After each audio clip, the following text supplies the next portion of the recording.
Hi, I'm Lacey Louise Hanrahan and I am a SEND activist. Today we are here because we have organised a national silent demonstration. This is happening all throughout the country in England and Scotland. Obviously we're here in Derbyshire outside Matlock County Hall. These shoes that you see in the background represent a story from every child that has been affected by the state of SEND in Derbyshire. I have a son called Spencer who is 12.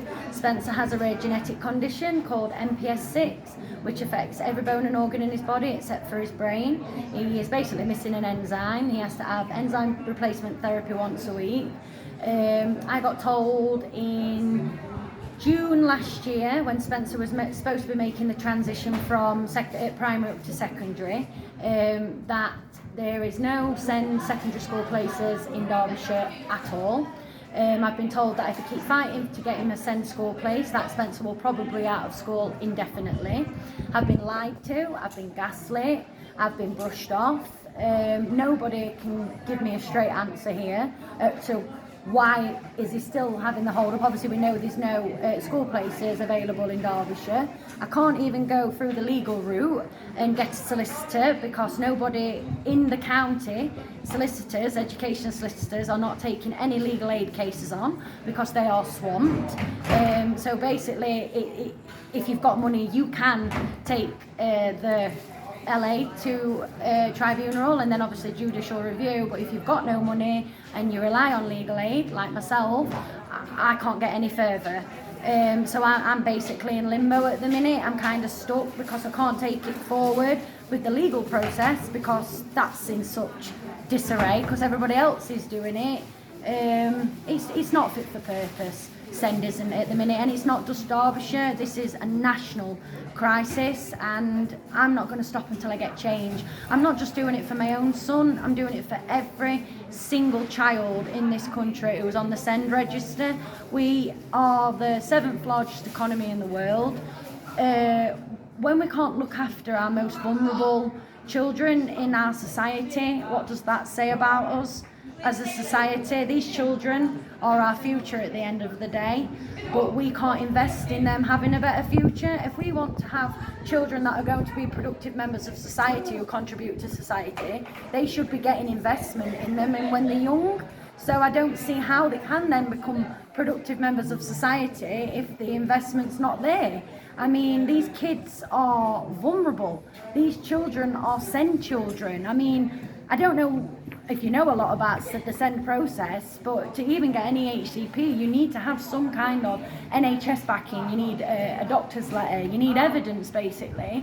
So these children, in the eyes, I always say, in the eyes of the law, are classed as disabled. The NHS, especially with my son, the NHS seems to think so. He has 15 different consultants up at the Royal Manchester Children's Hospital, physio, OT, hearing impairment, vision impairment. They are all in the same agreement that Spencer needs a SEND specialist place because of his medical needs. And I hate to say it, and I'm not saying that Spencer is probably the worst child, I'm never going to say that, but he's pretty bad on the spectrum. And I've had parents say to me, many parents say to me, if your Spencer can't get a school place in a SEND school place, then what hope has other families got with their children who haven't got necessarily as higher needs? It's disgusting. It's beyond abhorrent, if I'm honest. And I'm not only upset, I'm angry because again, you can see with the shoes behind us and the people that are coming, I'm not the only one that's been affected by this. There isn't a family in Derbyshire that I haven't met who's got SEND children or a SEND child that hasn't been affected by this. I'm hearing horror stories, absolute horror stories. The council are on breaking the law willingly breaking the law, but nobody is being held accountable. I know if I broke the law in my job as a healthcare assistant that I would be up for reprimand, of course I would, but it seems to me like the council can keep breaking the law and letting our children down and nothing gets done about it. Nothing gets done and I am absolutely sick of it. I'm sick. What reaction have you had from any councillors today? Has the cabinet member been down? Yeah, he has been down, and he's only been in the job for 10 days, so fair enough. He's not really experienced in the job. He's only been in it for 10 days because the last one had to step down for personal reasons.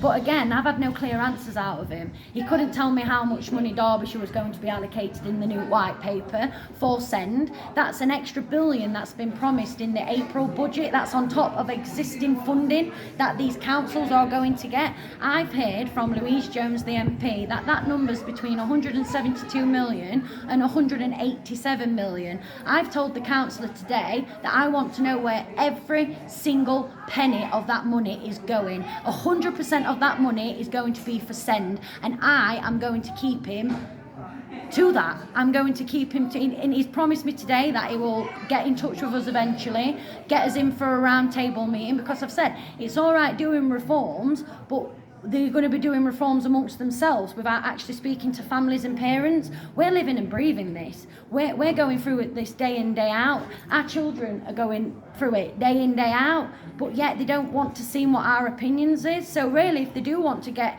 systematic change and change for the good, they need to be involving us, because we know the system better than any of these councillors do, because again, we are living and breathing it every single day.